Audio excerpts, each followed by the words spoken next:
hadratin muhtaromin, para alim, para sesepuh lan disebut kang kula hormati, wabil khusus dumateng Ustaz Faris Khairul Anam, segenap takmir Masjid Baitur Rahim yang sangat kami hormati, segenap pengurus Nahdlatul Ulama Lantik Paru yang sangat kami hormati, segenap pengurus takmir mushola se-Desa Waru yang sangat kami hormati. Nah, ini berharap supaya Bapak Kali Panjenengan saged nutup materi yang banyak ini sehingga bisa tuntas. Seandainya nanti tidak bisa tuntas hari ini dengan waktu yang sudah ditentukan, lain waktu nanti akan kita sambung lagi di hari dan tanggal yang lain. Lanjutan seperti ini. Nopo kegiatan kita pada hari ini? Nah, ini kalau bacakan susunan acara. Yang pertama nanti ada pembukaan, dilanjutkan dengan acara sambutan panitia ketua takmir, sekaligus nanti mewakili ketua NU Ranting Paru. Kemudian ada pemahaman yang nanti akan disampaikan oleh tim Aswaja. Kemudian materi yang pertama yaitu firqah dalam Islam. Ini saya dengan kersani kita layar. Ini tulisannya firqah. Nah, firqah ini apa sih? Firqah ini pecahan, merencong-rencong itu. Jadi wonten sing nganggep ngeten wonten. Assalamualaikum warahmatullahi wabarakatuh.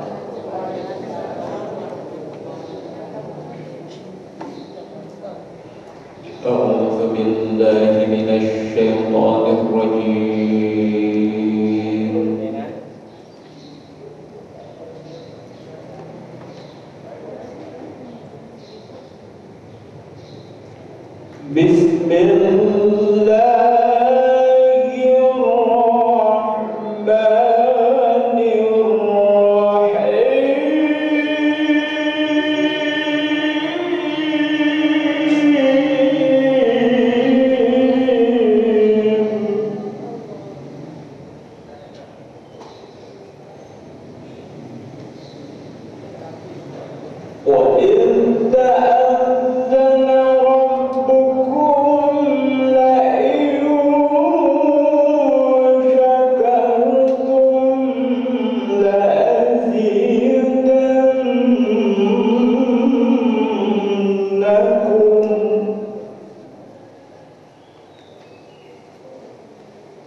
Taqwa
Assalamualaikum warahmatullahi wabarakatuh.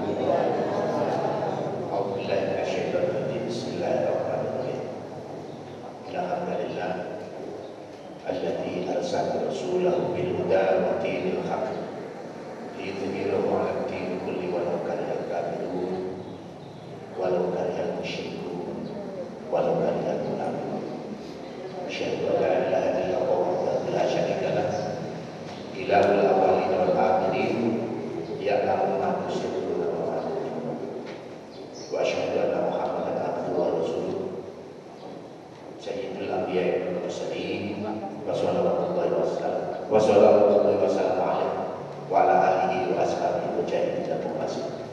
Amma ba'du, para alim, para kiai, para ustaz ingkang kawula taati dan nyambut wabil khusus dumateng Ustaz Faris Khairul Anam MC MI ingkang kawula muliaken pengurus NU dan bantuan-bantuannya ke bawah yang dimuliakan oleh Allah Subhanahu wa taala, takmir Masjid Baitur Rahim dan seksi-seksinya yang saya muliakan, pengurus atau takmir sholat masjid se-Desawan, serta pengurus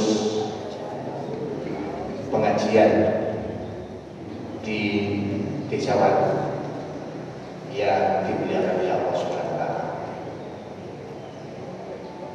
Panjatan puja dan puji syukur dengan ucapan alhamdulillahirabbil alamin atas limpahan dan curahan nikmat ingkang sampun dipuncuraken dening Allah Subhanahu wa taala dumateng kula panjenengan sakit. Salat salam mugi tetap katur dumateng junjungan Rasulullah Muhammad sallallahu alaihi wasallam dengan ucapan Allahumma sholli ala Muhammad ingkang sampun paring tuntunan bimbingan dumateng kula lan panjenengan sami dalam rangka menuju kebahagiaan kesan dunia dan akhirat. Cekak aos para hadirin ingkang dimuliakan Allah Subhanahu wa taala, sepidah matur nuwun sanget dumateng para hadirin, khususnya para donatur ingkang sampun menyumbang dumateng kegiatan menika. Kula yakin dengan seyakin-yakinnya bila tanpa sumbangan, tanpa donatur saking Bapak Ibu ingkang sampun kersa nyumbang, kegiatan menika tidak akan berjalan dengan lancar. Pramila menika mugi-mugi sumbangan panjenengan dipun wales dening Allah Subhanahu wa taala ingkang langkung sae, ingkang langkung kathah. Mugi-mugi rezeki panjenengan makin barokah. Amin ya rabbal alamin. Mugi para hadirin undangan ingkang dipun muliakan Allah Subhanahu wa taala, kula niki ten mriki kala wau dipunaturaken saking pembawa acara telu jabatan kula ten mriki. Pelaksana kegiatan ini, ketua takmir, ketua NU sekaligus termasuk kepala desa. Kurang itu ya diajakan ini setunggal cek tambahkan begitu mungkin sakune cek jam kapan ini. Oke, harus mungkin. Terus hadirin undangan yang dimuliakan Allah Subhanahu wa taala, latar belakang, latar belakang. Misal sulit napa niki? Pelaksanaan kegiatan niki enten asal usule sebabe utawa latar belakang menawi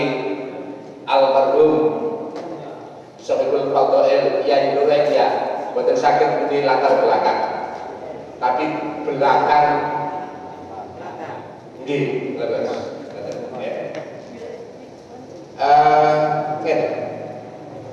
Dan beriku wonten jadwal enten firqa dalam sejarah umat Islam. Amalia kegiatan dan beriku napa niku? Amalia Ahlussunnah wal Jamaah ceritane kan. Lan mangke enten malih nambah. Nah, niki para hadirin undangan jamaah ingkang dipunmulyakaken Allah Subhanahu wa taala. NU niki ngarep mburi iringan kanan kiri. Nek ndukur mboten bisa mboten. Niku mboten dikepung. Ya. Bahkan di suatu daerah yang budal jamaah tahlil, jamaah ngaji, jamaah yasin tahlil jamaah yasin tahlil sing temriku nggih tahlile, termasuk ziarah wali Songo itu sudah diegrek kali firqa yang baru. Nah, dengan demikian kula lan panjenengan sedaya, terutama kula kalian kanca-kanca ngaturi panjenengan niki dalam rangka untuk pemahaman ini bener tak? Ya apa ceritane? Aku iki kok ngelakoni nek sungguh ana napa? Gunute. Nek tarawih kok 3.000. Niku mangke dipunjelasaken kalih Ustaz Faris Khairul Anam saking koordinator napa niku? Bidang dakwah Aswaja Nahdlatul Ulama Center, pengurus wilayah Nahdlatul Ulama Jawa Timur. Nah, dan mriki supados jenengan dalam ngelakoni ibadah, lakoni pelaksanaan ibadah niku cek iman mantep. Aku iki ya iki bener nang enggak cek gak bingung. Oh iku salah ngene lho. Biyen kecil iku aku ngene kok saiki ngono kok disalah kok akhirnya bingung. Karena bingung saiki di kei dalan cek boten bingung. Terus niku latar belakang utawi sebab-sebab diwontenaken pelaksanaan napa niki kegiatan sosialisasi utawi pemantapan amalia ibadah Ahlussunnah wal Jamaah anak dia. Sebab kita keterangan bahwa semua firqa yang ada itu juga mengataskan namakan napa Ahlussunnah wal Jamaah. Jadi kalau makin insyaallah makin jelas, makin paham, sehingga kula panjenengan dalam melaksanakan ibadah niki boten ragu-ragu diterima apa gak karo Gusti Allah. Nah, itu tadi. Lajeng panjenengan mangke insyaallah saderengipun angsal materi jenengan angsal niki salah sing rada tipis niki. Niku mangke kesempatan iki cukup 10 menit bisa. 15 menit. Dan nek sampai jam 12 Niki mangke kira-kira lah 15 menit. 15 menit jenengan tulis lengkap asma panjenengan, umur pinten, laki napa, perempuan, ten niku boten enten anyap L kali P, boten enten garis miring waria boten enten. Pendidikan nah, sesuai kali jenengan. SMP, sanawiyah dan seterusnya, termasuk umpama ini SD. Oh bulan ini buat lo saya tulis AS setunggal kali panitia yang sebenarnya minggu sumbangan saking panitia saking panitia. Terus itu mangke jenengan cukup napa niku? Menyilang atau menyoret sing ABC contoh. Apakah Anda mengetahui apa itu Syiah, Khawarij dan Mu'tazilah? Boten usajun. Boten usajun. Nek gak ngerti sampean tulis gak ngerti. Nek tidak tahu nggih tidak tahu, nek tahu nggih tahu. Boten mungkin wong aku tak terus gak ngerti nek aku gak oleh mulih. Asal nggih, tetep asal nggih. Terus nek gak iso terus jawab iki rada apa abot rada soro upama gak iso nggih. Apa niki hanya untuk pretest itu jajakan awal. Nek sampeyan ngantun niki umpamane nilai oleh 5 utawa 4 dadak mali dikei penjelasan terus nilainya oleh 8 utawa 9 berarti pelaksanaan ini berhasil. Waktu niki oleh 5 dadak mali dikei penjelasan dikei soal mungkin nanti soal malih terakhir dikei soal malih aja dimantuk. Contoh, apabila yang menjadi kendala adalah internal, Bu, ibu-ibu, ini ada internal itu jeruk, wong itu sampai siap, terus internal itu ada istilah eksternal. Apabila yang menjadi kendala adalah eksternal NU, liyane liyane Pak kayak liyane dhewe ancor sak menisor istilah di luar jamaah NU apa kendalae ngaten disebutkan contohnya kok bingung aku gak bisa diisi mboten ditendok sampai waktunya kita 15 menit cekap semanten agen kula matur niki dipun tenggo 15 menit kuwi kan bisa. Kita abun. Umuripun abun. Nah, itu dicoret lagi perempuan. Pendidikan Pancasila SD, sanawiyah, atau SMP, atau aliyah, atau SMA harus tunggal. Khawarij dan Mu'tazilah. Nek mendetil sangat tahu ya sangat. Buatan semerap nggih itu dengan coret. Nomor kali. Pun nggih. Nomor tunggal sampun. Insyaallah nek arek sing sekolah-sekolah iki mari. Apakah Anda mengetahui bahwa Ahlus Sunnah wal Jamaah itu terbagi menjadi beberapa kelompok. Mau sedikit kula singgung. Sampun. Oke, sampean hebat. Nomor 3. Apa yang Anda pahami tentang Salafi Wahabi? Dibantu tidak hanya satu orang, dipun bantu berpondok.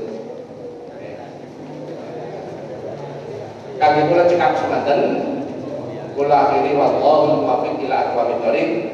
Wassalamualaikum warahmatullahi wabarakatuh.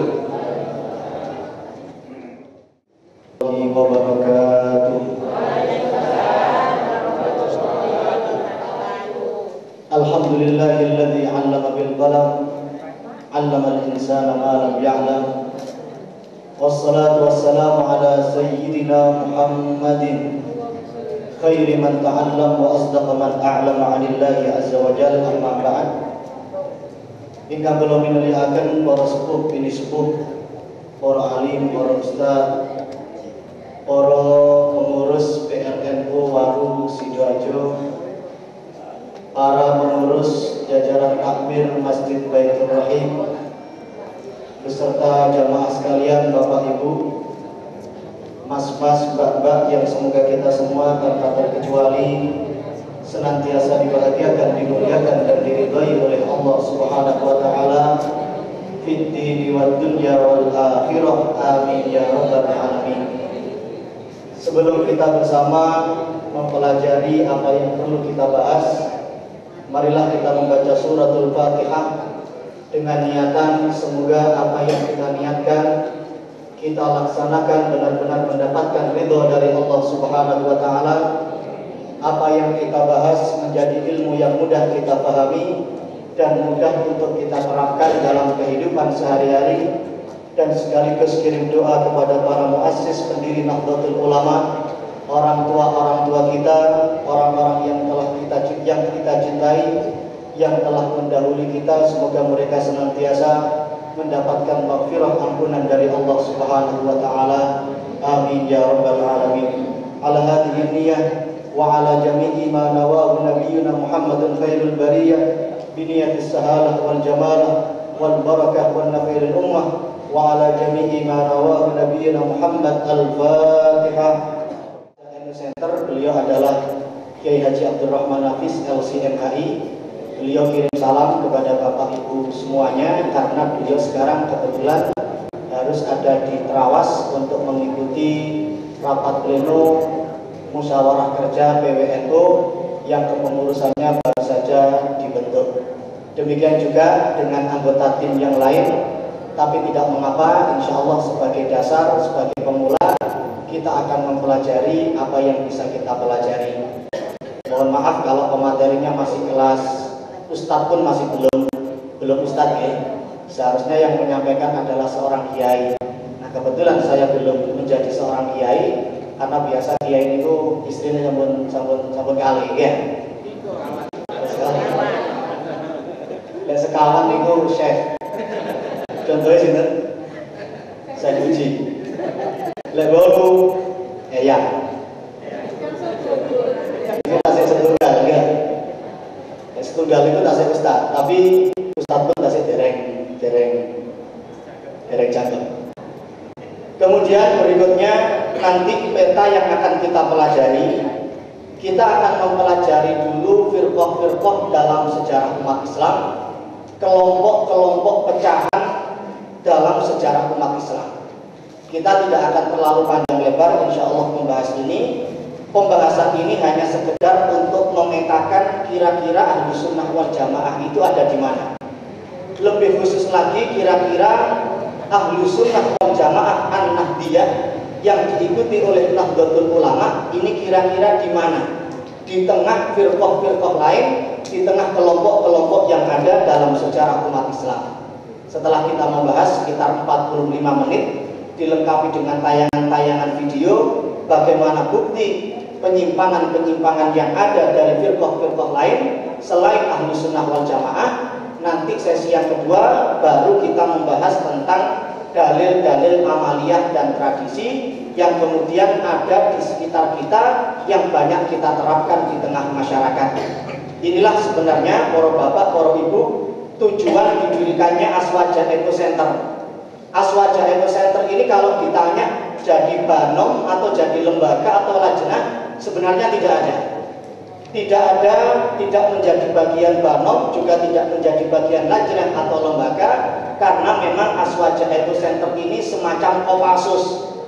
Diibaratkan seperti TNI, sudah ada angkatan darat, angkatan laut, juga ada angkatan udara, angkatan darat, angkatan laut, tapi kemudian masih juga perlu dibutuhkan suatu kumpulan lagi yang bernama Kopassus.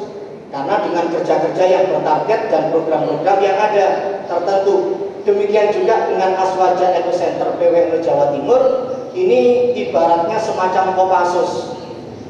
Tidak perlu kemudian menjadi banom atau menjadi lajnah dan lembaga, sama seperti Sernu. Sernu itu ada di PWNU itu pokoknya ada gempa, ada musibah, ada bencana alam, maka kemudian yang muncul adalah Sernu yang punya ambulan, punya tim. Sama juga kemudian dengan Aswaja Eco Center, kalau itu adalah gempa alam, kalau ini gempa akidah yang dihadapi. Makanya kemudian perlu adanya Aswaja Edu Center dan sudah berdiri sekitar 2 tahun ini dan banyak menyelenggarakan TOT, Training of Trainer di beberapa cabang, mulai dari barat sampai ke timur. Insya Allah tinggal 50% yang belum kita datangi, dan insya Allah untuk tingkat ranting itu sebenarnya tugas cabang setelah di training kemudian akan menurunkan ilmunya kepada ranting, dan insya Allah kemudian di Waru ini meskipun baru pertama kali dan alhamdulillah langsung tidak ditangani cabang. Ini juga yang menjadi usulan Pak Halim, Dr. Haji Abdul Halim ketika akan mengadakan semacam ini. Ini betul nopo-nopo yang kita berikan dasar dulu saja Pak Halim. Karena kalau kita mengadakan TOT, Training of Trainer, itu biasanya ada paket A, paket B, paket C. Paket A itu 3 hari, yang tadi disinggung oleh Bapak MC, biasanya di tempat yang jauh, kemudian ada waktu 3 hari kita menginap di sana, itu mulai sudah ada dasar dan pendalaman. Tapi kalau kemudian belum mampu untuk memakai yang paket A, kita turun ke paket B yang sekitar cuma 2 hari. Insya Allah pekan depan kita akan ke Bojonegoro, itu 2 hari. 2 hari itu sudah mulai ada pendalaman meskipun tidak seperti yang paket A. Dan yang ketiga adalah yang diikuti oleh ranting Waru sekarang ini, paket C. Paket C itu dalam kurung paket hemat. Paket hemat pokoknya sedino nggak mari. Insya Allah harus ilmu ikan manfaat. Yeah. Makanya nanti mohon maaf kalau kita membahas ada yang beberapa kita lewati dengan kalimat baca sendiri. Ya nopo paket hemat. Yeah. Nanti kita tinggal dibaca sendiri, tinggal kita ambil kesimpulan untuk mengantarkan kepada materi yang kedua yang lebih penting, yaitu tentang dalil-dalil amaliyah dan tradisi. Baik, berikutnya saya kira tidak perlu kita lewati. Betul saya. Mungkin pun semua ada bujuni kali. Fokus kajian kita yang pertama, ngapunten kula do maju berarti sing mriki mboten ketinggal iki. Yang pertama, tinjauan historis lahirnya paham-paham keberagamaan Syiah, Khawarij, Mu'tazilah, dan Ahlus Sunnah wal Jamaah. Sekali lagi fokus kita sebenarnya ke Ahlus Sunnah wal Jamaah. Cuma mengapa kita membahas Syiah, Khawarij, Mu'tazilah? Supaya kita tahu posisi Aswaja ini di mana. Yang kedua, kita akan membahas tentang konsep bermadhab dan penelusuran terhadap kelompok-kelompok yang mengklaim sebagai penganut Aswaja. Tadi disinggung kok banyak sekali yang mengaku sebagai Ahlus Sunnah wal Jamaah. Terus Aswaja NU ini gimana? Apakah yang benar Aswajanya mereka atau Aswaja kita? Ini yang nanti kemudian kita bahas sekaligus kita kritisi. Bahkan kalau bisa kita buktikan bahwa Aswaja NU lah yang kemudian insya Allah sesuai dengan ajaran Kanjeng Nabi besar Muhammad SAW. Dua ini yang akan kita bahas. Yang pertama, tinjauan historis, tinjauan sejarah lahirnya paham-paham keberagamaan. Yang pertama Syiah, kedua Khawarij, yang ketiga Mu'tazilah, dan yang keempat adalah Ahlus Sunnah wal Jamaah.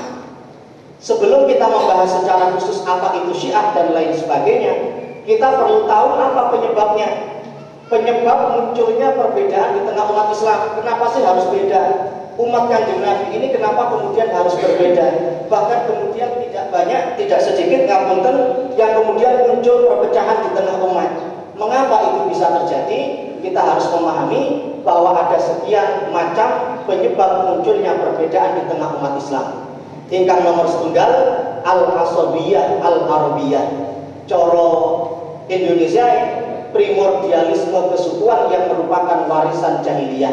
Ta'assub, terlalu cinta kepada sukunya sendiri, tapi sekaligus membenci suku yang lainnya.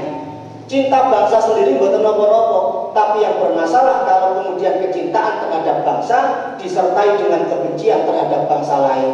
Itu yang kemudian bermasalah. Makanya menjadi penyebab munculnya perbedaan di tengah umat Islam yang pertama, al-asabiyah al-arabiyah.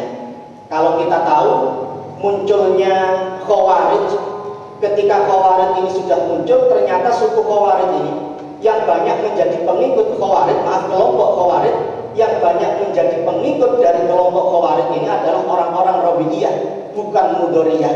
Suku Robi'iyah banyak bergabung dengan Khawarij, tapi suku Mudoriyah tidak banyak yang bergabung dengan Khawarij. Ini ternyata sedikit banyak pasti dipengaruhi oleh primordialisme kesukuan. Terlalu cinta terhadap sukunya, tapi sekaligus membenci suku dan bangsa yang lain. Sama juga ketika Rasulullah SAW baru meninggal dunia, sudah mulai ada riak-riak perseteruan antar suku, sudah ada perseteruan antara Hasyimiyin dengan Umayyiyin. Tapi karena masih banyak pembesar para sahabat, primordialisme atau al-asabiyah ini bisa diredam. Sambut, nomor kali perebutan kepemimpinan. Sama ketika Rasulullah SAW baru mangkat, sudah ada orang-orang Ansor yang kepingin menjadi khalifah. Sudah ada orang-orang Muhajirin yang kepingin jadi khalifah. Tapi sekali lagi, karena masih banyak sahabat-sahabat utama yang masih hidup, perseteruan ini, perebutan kepemimpinan ini sekali lagi masih bisa diredam. Tapi pada tahap berikutnya, nanti kalau kita membahas sejarah kemunculan Syiah, kemunculan Khawarij, kemunculan Mu'tazilah, ini sudah tidak bisa direda lagi. Adanya at-tanazu' alal khilafah atau perebutan kepemimpinan.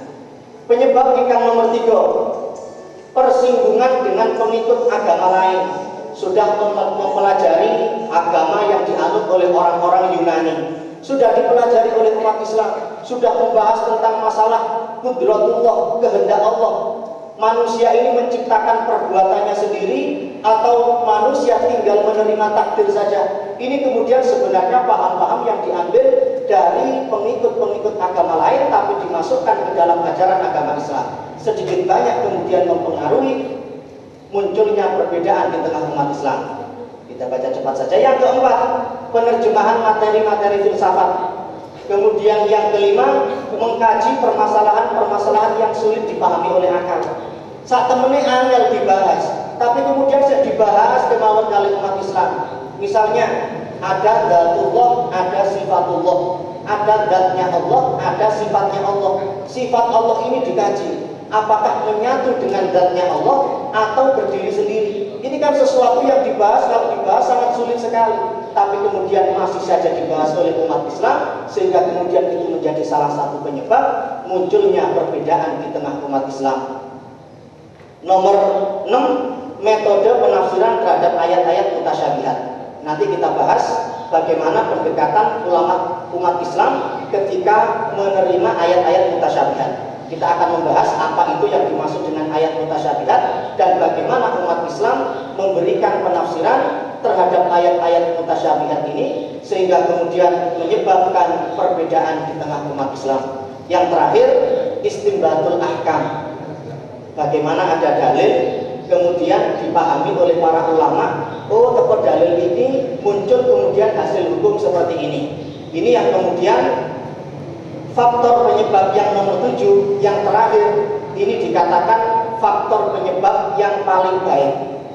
Karena nanti munculnya perbedaan yang disebabkan oleh penyebab nomor 7, ini muncul perbedaan-perbedaan yang ada dalam kitab fikih. Nomor 1 sampai 6, nomor 1 sampai 6, ini menyebabkan perbedaan dalam masalah akidah antara Syiah, Khawarij, Mu'tazilah, Ahlus Sunnah wal Jamaah. Ini perbedaan yang kemudian sangat luar biasa yang sampai menimbulkan perpecahan. Tapi kalau yang ketujuh, ini yang kemudian sampai ada madhab Maliki, madhab Syafi'i, madhab Hambali, madhab Hanafi dan seterusnya. Dan ini semua baik. Perbedaan dalam wilayah cabang. 1 sampai 7 dikatakan perbedaan yang tidak baik karena Rasulullah SAW pernah mengatakan wailun lil Arab min syarril qad iqtarab. Celaka bangsa Arab dari kejelekan yang bakal menimpa mereka. Ketika Rasulullah mengatakan kejelekan yang bakal menimpa mereka, Rasulullah kemudian menyebutkan bahwa umat Islam akan terpecah menjadi 73 golongan. Berarti perbedaan yang disebabkan oleh 1 sampai 6 ini adalah perbedaan yang jelek karena sampai menimbulkan perpecahan. Adapun yang kedua, ini adalah sesuatu yang baik. Perbedaan tata cara wudhu, tata cara mengusap kepala, ini sebagian kepala atau seluruh kepala, ini semua kan bisa kemudian masih diakomodasi, bisa kemudian masih ditoleransi. Dan itulah yang dikatakan oleh Khalifah Umar bin Abdul Aziz, ketika beliau mengatakan la uhibbu anna ashab Rasulillah la yahtalifun li'annahu law kana qawlan wahidan lakana an-nasu fi dhikin. Aku tidak suka kalau kemudian umat para sahabat Rasulullah itu cuma memiliki satu pendapat. Seandainya mereka para sahabat itu cuma punya satu pendapat dalam bidang fikih, pasti kemudian umat Islam akan berada dalam kesulitan. Karena itulah sekali lagi yang ketujuh ini adalah sesuatu yang baik. Contohnya apa? Misalnya lek kisah haji, biasanya manasik-manasik itu diajari itu lek sendolan ambil bojone cekat batal, sementara wudhunya pindah ke mazhab Maliki. Kalau pindah ke mazhab Maliki, ya kemudian wudhunya harus ikut mazhab Maliki. Kalau mazhab Maliki berarti di antara ketentuan wudhu dalam mazhab Maliki adalah kalau mengusap kepala itu seluruh tempat tumbuhnya rambut ini, mulai dari ginggir sampai terpingking, kedah kenging usapan toyo. Tapi kalau kemudian ikut mazhab Syafi'i, yang wajib tidak harus seluruh tempat yang ditumbuhi rambut, tapi cukup sebagian kecil saja. Ini kemudian perbedaan yang semacam inilah yang dimaknai sebagai perbedaan yang rahmat, perbedaan yang ada unsur kasih sayang dari Allah Subhanahu wa taala. Sehingga kemudian lek tawaf kisah haji ketang gandeng sing estri, pokoke gandenge mboten syahwat, wuduke mboten batal, tapi sekali lagi sementara pindah ke mazhab Maliki. Ini perbedaan yang buruk, perbedaan cabang. Mengapa kemudian para ulama bisa berbeda pendapat seperti itu? Gara-gara istinbatul ahkam. Ayat pun sami, ayat Qur'annya wamsahu biruusikum. Awakmu lek pas wudu, wamsahu biruusikum, usaplah kepalamu. Para ulama pendiri mazhab ketika menerjemahkan kepala, apa yang dimaksud kepala ini kemudian ya penafsirannya berbeda-beda. Ada yang mengatakan lek menurut mazhab Syafi'i, Imam Syafi'i mengatakan kalau saya misalnya punya batu kerikil, umpamane pun wonten watu nggih, kula uncalaken terus kenging sirahe tiyang. Padahal ini mengeten toh. Terus begini lundur. Terus secara bahasa, apakah saya boleh mengatakan saya sudah melempar kepalanya dengan kerikil batu? Sampun? Sudah bisa saya mengatakan seperti itu? Bisa, meskipun kemudian kerikil ini mboten muter tersiram mboten. Padahal secara umum yang dinamakan kepala itu ya sesuatu yang ada di atas leher, termasuk wajah dan tempat yang ditumbuhi rambut. Tapi ketika dikatakan secara bahasa, saya melempar dengan kerikil kok kena kepalanya orang, saya sudah bisa mengatakan saya sudah melempar kepalanya, meskipun yang kena cuma sebagian kecil saja. Tapi menurut mazhab Maliki tidak, kepala itu bukan hanya sebagian kecil. Ayatnya memang wamsahu biruusikum, usaplah sebagian kepala kalian. Tapi kepala itu contohnya ini, kalau kemudian ada orang menghadap ke timur, menghadap ke sana, saya cuma lihat bagian ininya saja, tapi saya sudah bisa mengatakan saya melihat kepala orang itu. Apa bisa saya mengatakan seperti itu? Bisa. Padahal yang saya lihat cuma separuh. Makanya dalam mazhab Maliki kalau mau mengusap sebagian kepala, ya harus separuhnya bagian yang ada di atas leher. Inilah perbedaan istinbatul ahkam. Salah satu contohnya yang sekali lagi kesimpulan pertama dari slide pertama ini, ternyata munculnya perbedaan di tengah umat Islam itu ada dipicu oleh beberapa faktor. Tapi yang 1 sampai 6 ini perbedaan yang tidak baik yang memunculkan perpecahan. Tapi kalau yang ke-7 tinggal menyikapinya. Sebenarnya baik, tapi kalau kita menyikapinya dengan baik, maka insya Allah benar-benar rahmat ada di situ. Dari sinilah kemudian dibagi oleh para ulama, ada ikhtilaf itu wonten kali. Ada ikhtilaf madmum, ada ikhtilaf mahmud. Ikhtilaf madmum artinya perbedaan yang tercela, perbedaan ingkang boten sae. Tapi kalau yang kedua, ikhtilafun mahmud, perbedaan yang terpuji atau perbedaan ingkang sae. 1 sampai 6 ini ikhtilafun madmum, perbedaan yang tercela. Tapi kalau yang ke-7 adalah ikhtilafun mahmud, perbedaan yang baik yang bisa menurunkan rahmat kasih sayang dari Allah Subhanahu wa taala. Allahumma shalli ala sayyidina Muhammad. Nah, betul nggih ngomongnya rada cepet soalnya mau balapan kali panggung niku. Jam 10 lebih seperempat udah mandun nih. Syiah, kita baca saja. Syiah itu adalah kelompok yang mendukung Ali radhiyallahu anhu secara khusus. Boten purun Abu Bakar, boten purun Umar, boten purun Utsman. Pokoknya hanya mendukung Ali radhiyallahu anhu secara khusus. Meyakini kepemimpinan dan kekhilafahannya secara nas dan wasiat.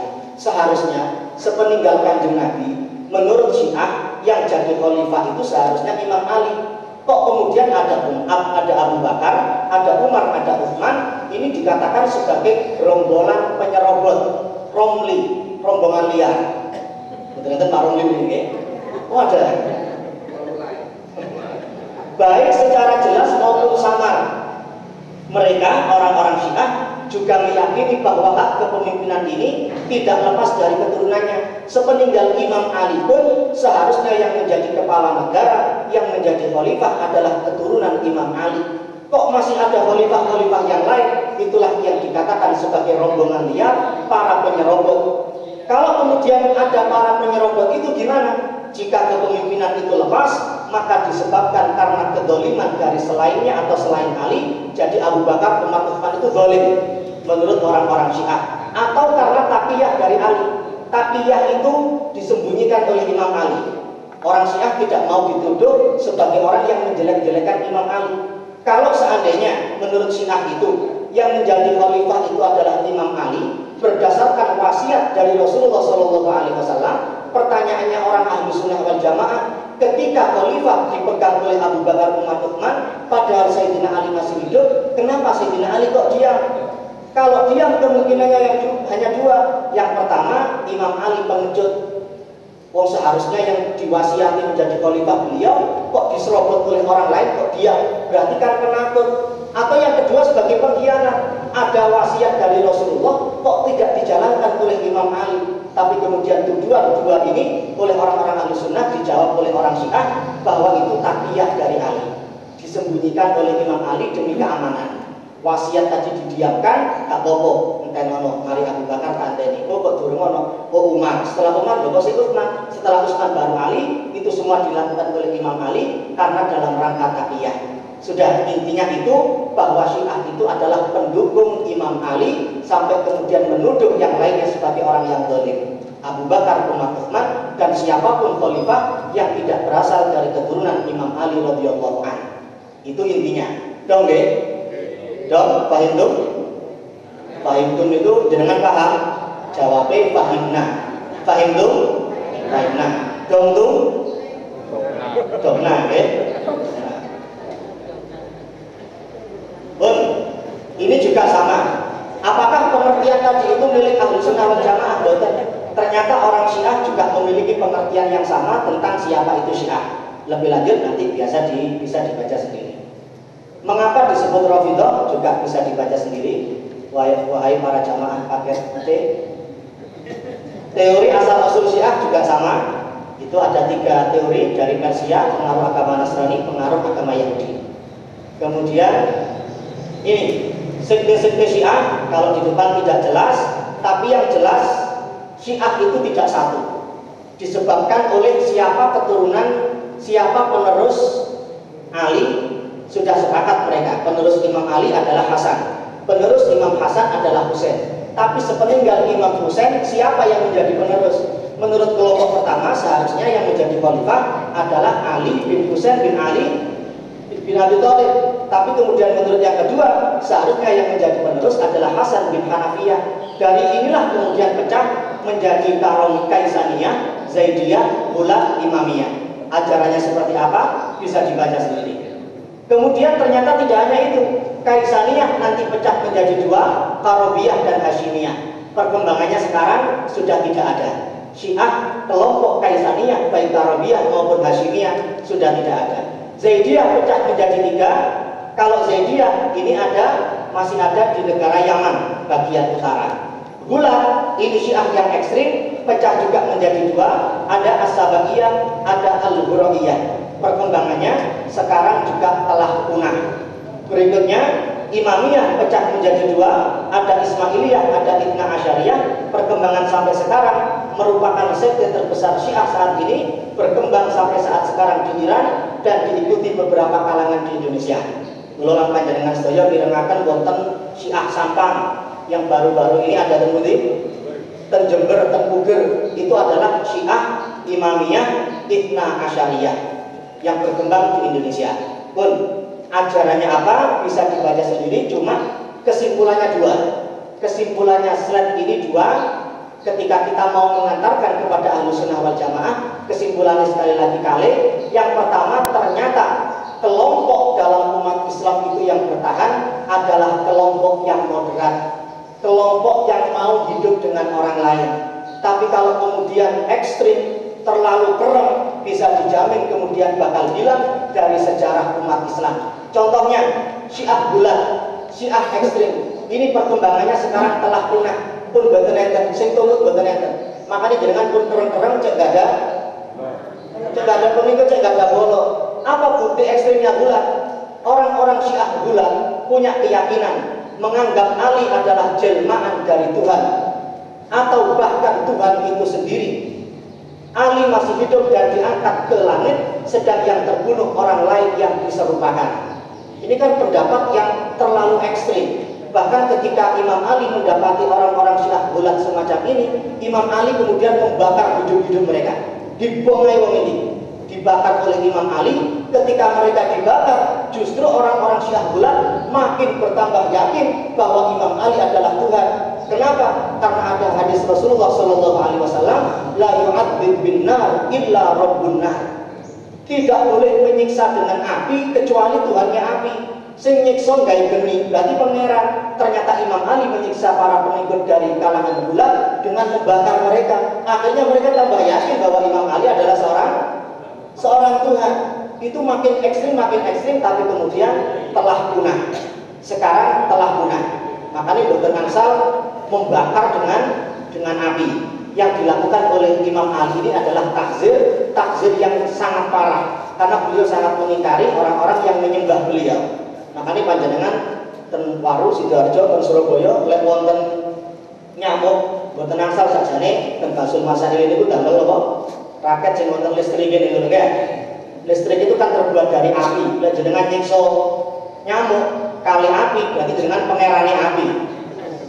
Kecuali dalam Basul Masailnya dalam kondisi darurat. Kondisi darurat kula lek damel obat nyamuk, sesek, kula lek damel vape dan sebagainya, di alergi tasik sesek, baru kemudian boleh pakai raket listrik. Tapi kalau tidak ada darurat, lebih baik kita hindari membunuh nyamuk dengan raket listrik. Sakno nyamuknya, betul sempat syahadat langsung dengan paten. Lek sik wonten iki obat nyamuk rasih, oh sakaratul maut nyantai syahadat dhisik mati. Lek raket langsung blek gak sempat syahadat terus dipaten di bawah. Makanya kita hindari kalau memang tidak dalam kondisi darurat. Bukti yang ekstrim berikutnya, orang Huraiyah ini menganggap Ali manusia biasa, tidak sampai seperti Tuhan, manusia biasa, tetapi dialah yang seharusnya menjadi utusan Allah, bukan Muhammad. Terus malaikat Jibril dikatakan salah alamat ketika menyampaikan wahyu kepada Nabi Muhammad, dikatakan salah alamat. Seharusnya yang mendapatkan wahyu adalah Imam Ali. Ini keyakinan yang sangat ekstrim dari orang-orang bulat, tapi kemudian telah punah. Itu kesimpulan kita yang pertama. Siapapun yang ekstrim akan cepat hilang dari peredaran sejarah manusia. Kesimpulan yang kedua, kalaupun ada yang bertahan, selain karena moderat, juga karena didukung oleh penguasa. Seperti orang-orang Syiah Imamiyah, ini masih bertahan sampai sekarang di Iran karena negaranya memakai mazhab Syiah. Memakai mazhab Syiah berarti Syiah didukung oleh penguasa, karena itulah masih bertahan sampai sekarang. Jadi kuncinya ada dua.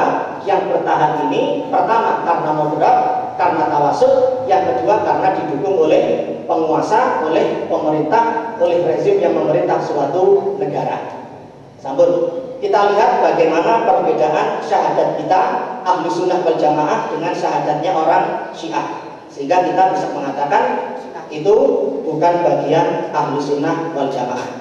Jadi video ini satu menit langsung saya putar, cuma lemot kita putar. Ini contoh syahadat Syiah, sekedar informasi saja bagaimana perbedaan kita dengan orang-orang Syiah.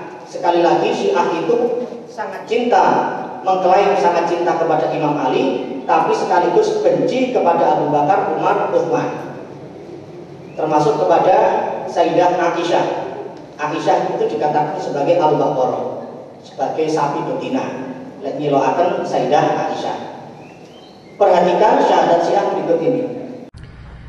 أشهد أن أبا بكر وعمر أشهد أن أبا بكر وعمر وعثمان وعائشة وحفصة وحفصة في النار. إن شاء الله. عادة نعقد مجلس البركة هذا لتلقينه شهادة الإسلام، وحدانية الله تبارك وتعالى، والنبوة والرسالة لسيد الأنبياء وخاتمهم محمد صلى الله عليه وآله، وشهادة بإمامة وولاية الأئمة الأطهار عليهم الصلاة والسلام، ثم شهادة على أعدائهم عليهم اللعنة والعذاب بأنهم في النار، ونشهد الله على أننا نبرأ إليه منهم.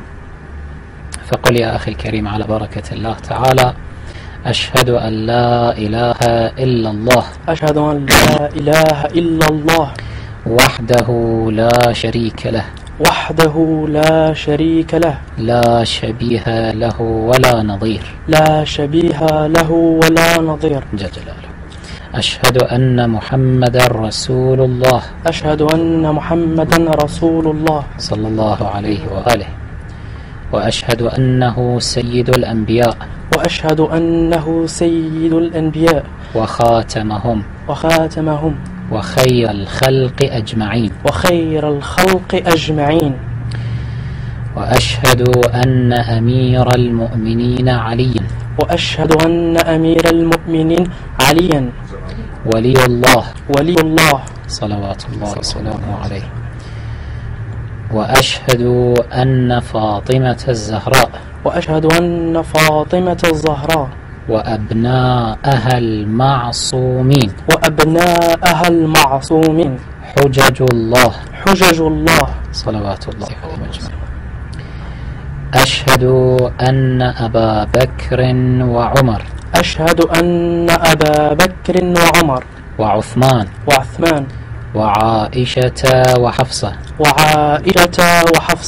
في النار. إن شاء الله. أبرأ إلى الله وإلى رسوله من أبي بكر وعمر وعثمان وعائشة وحفصة وسائر أعداء أهل بيت رسول الله. أهل بيت رسول الله صلى الله عليه وآله. صلوا على محمد وآل محمد.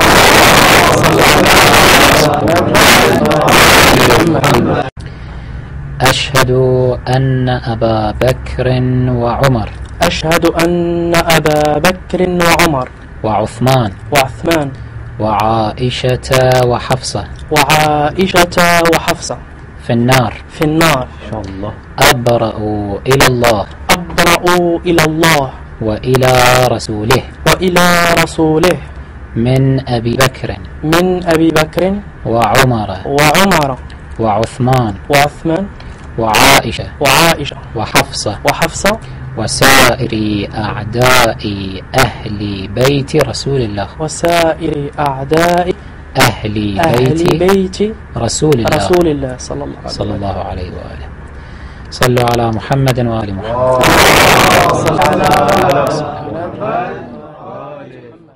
والسابقون الأولون من المهاجرين والأنصار والذين اتبعوهم بإحسان رضي الله عنهم ورضوا عنه وأعد لهم جنات تجري تحتها الأنهار خالدين فيها أبدا ذلك الفوز العظيم. Jadi kalau mau masuk Syiah harus ada keyakinan bahwa Abu Bakar, Umar, Utsman berada di dalam neraka karena dianggap sebagai musuh-musuh Ahlul Bait, musuh-musuh Imam Ali dan keluarga serta keturunannya. Demikian juga informasi saja bagaimana sholat mereka. Sholat mereka pun juga berbeda. Sholat orang-orang Syiah itu harus pakai semacam batu yang dikatakan sebagai genteng Karbala, tempat sujudnya. Jadi tidak cukup tempat sujud kita seperti ini, harus masih membutuhkan batu khusus. Sebagaimana tayangan ini adzan dan sholat orang Syiah.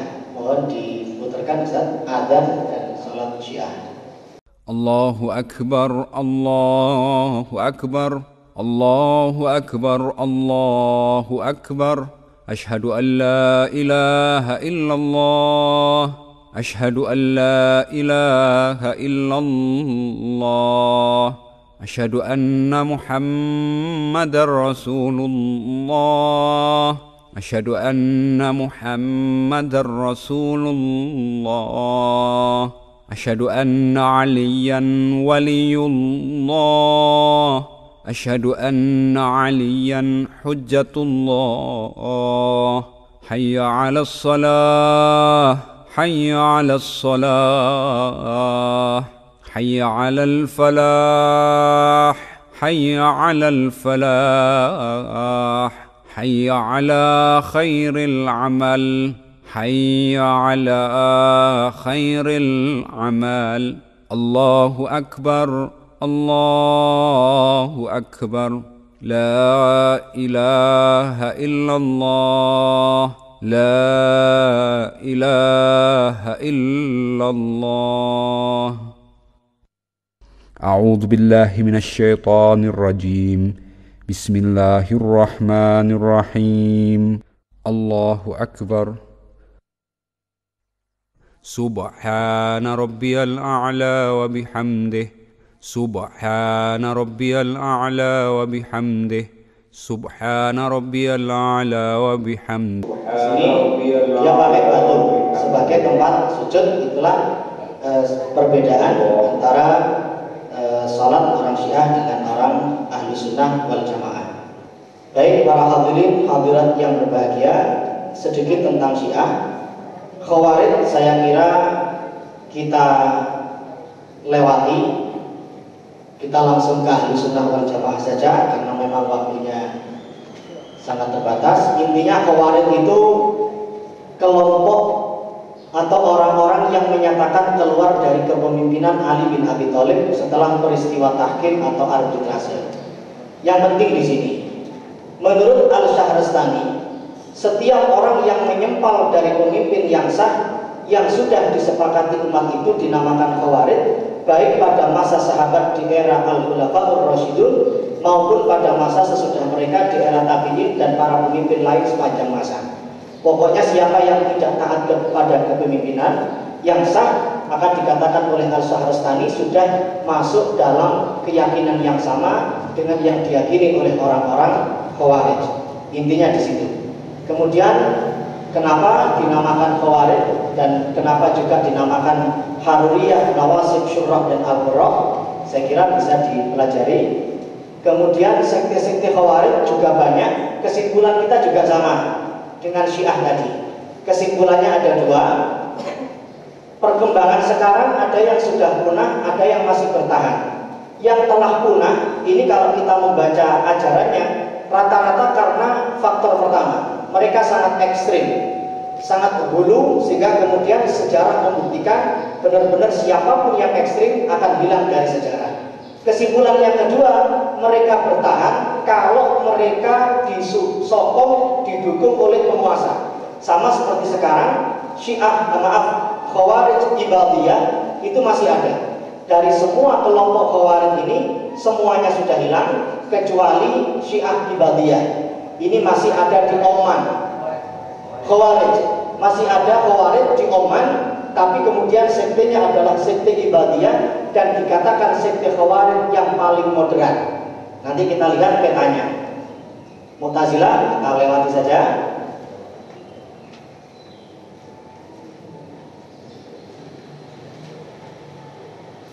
Ya, Aswaja ditinjau dari segi historis, filosofis dan metodologis. Langsung kita masuk ke Ahlus Sunnah wal Jamaah sebelum kita masuk ke dalil-dalil amaliyah dan tradisi. Ahlus Sunnah wal Jamaah, kenapa dinamakan sunnah dan jamaah? Ahlun itu kelompok. Kalau sunnah dan jamaah maksudnya apa? Kelompok sunnah adalah apa yang telah diajarkan oleh Rasulullah SAW, meliputi ucapan, perilaku serta ketetapan beliau. Pokoknya percaya kepada sunnah, maka dia termasuk ahli sunnah. Apakah juga wal jamaah? Kita lihat pengertian jamaah. Pengertian jamaah adalah segala sesuatu yang telah menjadi kesepakatan para sahabat Nabi Muhammad SAW pada masa Khulafaur Rasyidun yang 4 yang telah diberi hidayah. Mudah-mudahan Allah memberi rahmat kepada mereka. Ini kalau kita mempelajari pengertian ahlu sunnah wal jamaah ini, berarti Syiah sudah tidak termasuk karena mereka tidak suka kepada sahabat. Abu Bakar, Umar, Utsman mereka benci, bahkan dikatakan sebagai orang yang zalim. Bahkan tidak sedikit yang mengatakan Abu Bakar, Umar, Utsman telah kafir, murtad, keluar dari agama Islam. Karena itulah tidak termasuk ahlu sunnah wal jamaah. Demikian juga Khawarij dan Mu'tazilah. Berikutnya, keutamaan ahlu sunnah wal jamaah. Man arada buhbuhatal jannah falyalzamil jamaah. Barang siapa yang ingin mendapatkan kehidupan yang damai di surga, maka hendaklah ia mengikuti al-jamaah, kelompok yang menjaga kebersamaan. Yang dicap kuning ini, inilah ciri-ciri ahlu sunnah wal jamaah. Ahlu sunnah wal jamaah senantiasa menjaga kebersamaan. Kalau tadi disinggung oleh Pak Takmir, kalau ada kelompok yang mengaku ahlu sunnah wal jamaah, kita lihat nanti secara teori dan secara praktek kenyataan di lapangan, apakah mereka termasuk orang yang menjaga kebersamaan. Kemudian berikutnya, ciri-ciri ahlu sunnah wal jamaah. Hendaklah diketahui bahwa ahlu sunnah wal jamaah adalah mayoritas umat Nabi Muhammad SAW. Kita lihat nanti siapa yang mayoritas mewakili atau representasi dari umat Nabi Muhammad SAW, dan siapa pula sebagai mayoritas terbesar atau as-sawadul a'zam. Berikutnya, kalau kita melihat peta wilayah umat Islam, yang hijau ini semuanya adalah negara-negara yang dihuni oleh mayoritas umat Islam. Ini Maroko sampai Merauke, ini Asia Tengah. Asia Tengah, ini Indonesia, ini Jawa, Waru terpilih Bu. Lebih terpilih. Alhamdulillah termasuk hijau, termasuk wilayah umat Islam. Kalau dari semua dari Maroko sampai Merauke ini, kalau dipisah mana yang Syiah, mana yang Khawarij, dan mana yang ahlu sunnah wal jamaah, yang hijau ini ahlu sunnah wal jamaah, yang merah adalah Syiah, sedangkan yang biru adalah Khawarij. Ngapunten gak jelas di hijau, di abang, di biru nih. Laptop jelas ya. Yang hijau ini ahlu sunnah wal jamaah. Wonten sing hijone les. Kados Indonesia ini hijone les. Berarti ahlu sunnah wal jamaah. Lah sing abang niku Syiah. Niki abang niki. Negara mana kira-kira? Iran. Iran itu ada di mana? Iran itu di Asia Tengah. Pokoknya sing terakhir an niku Asia Tengah. Iran, Kazakhstan, Pakistan, Turkmenistan, Pandaan, Romengan, Pasuruan, niku sedaya teng Asia Tengah. Kalau kita lihat sebelahnya Iran, ini Irak. Irak itu abange gak begitu les. Boten kados Iran. Iran itu bisa dikatakan 90% Syiah. Tapi kalau di sampingnya ada Irak, tidak begitu merah karena dikatakan ketika pemerintahan Saddam Hussein 60 masih ahlu sunnah wal jamaah, 40% dihuni oleh orang Syiah.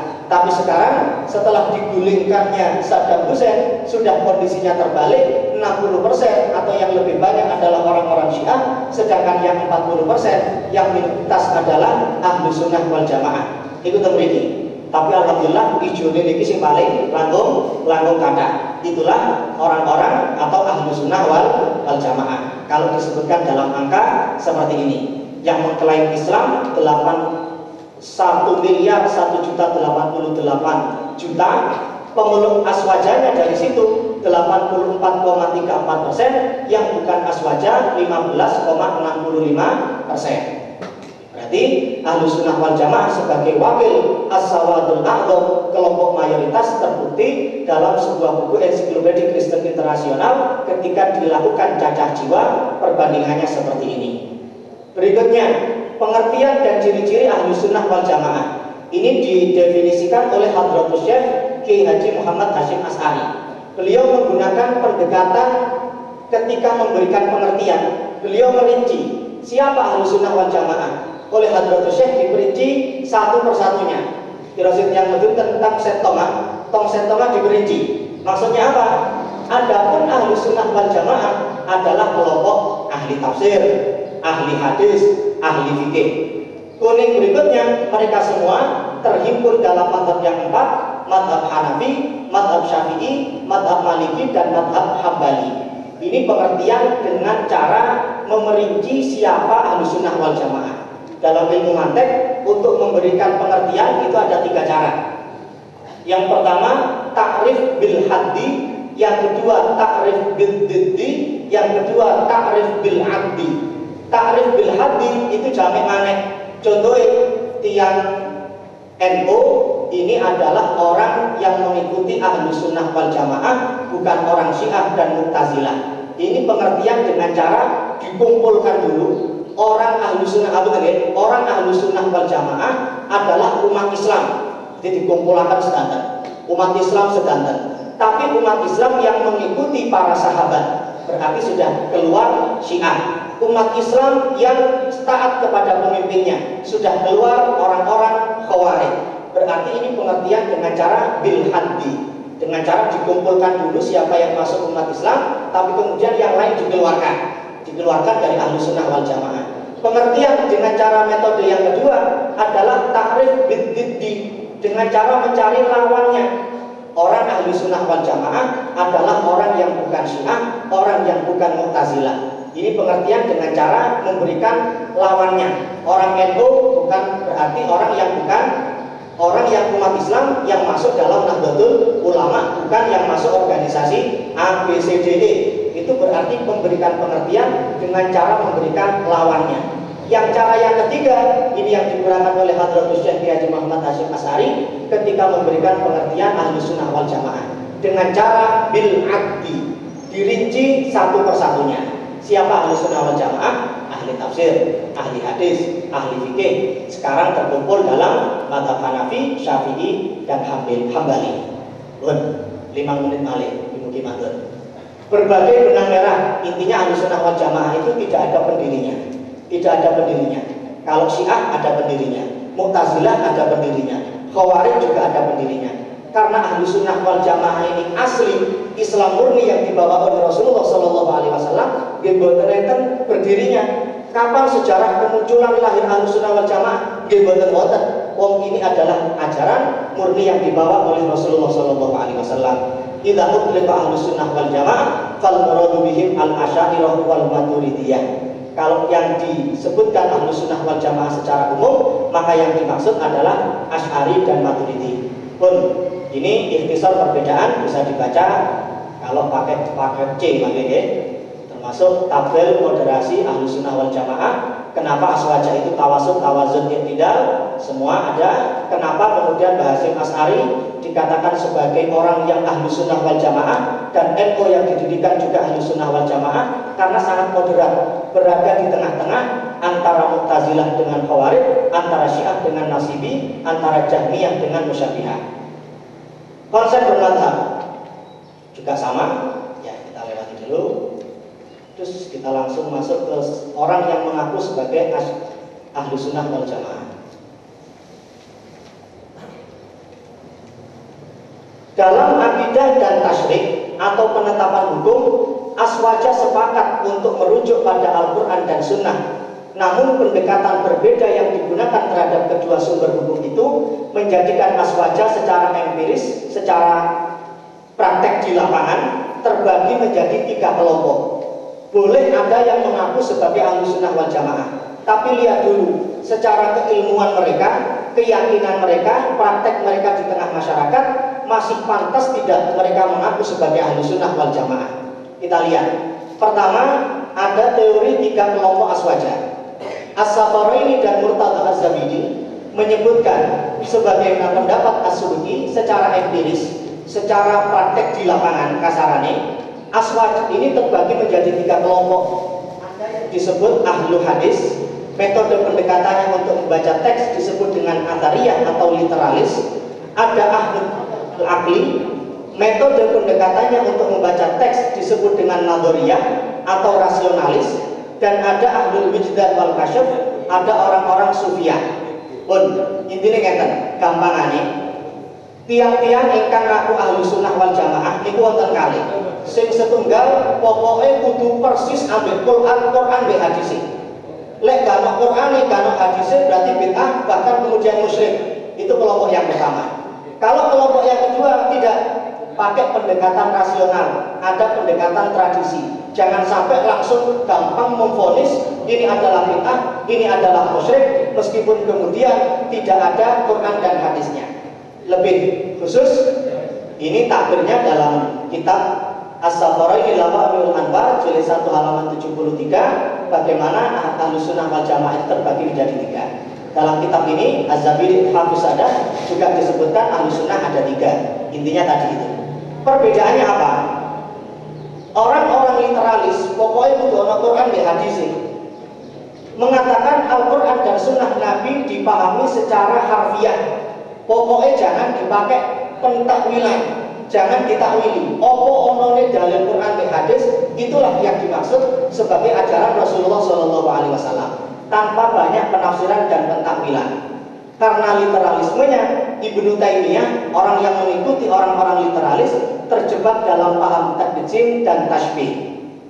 Tajsim itu meyakini bahwa Allah memiliki tubuh. Tasbih itu dikatakan Allah menyerupai dengan makhluk. Mengapa demikian?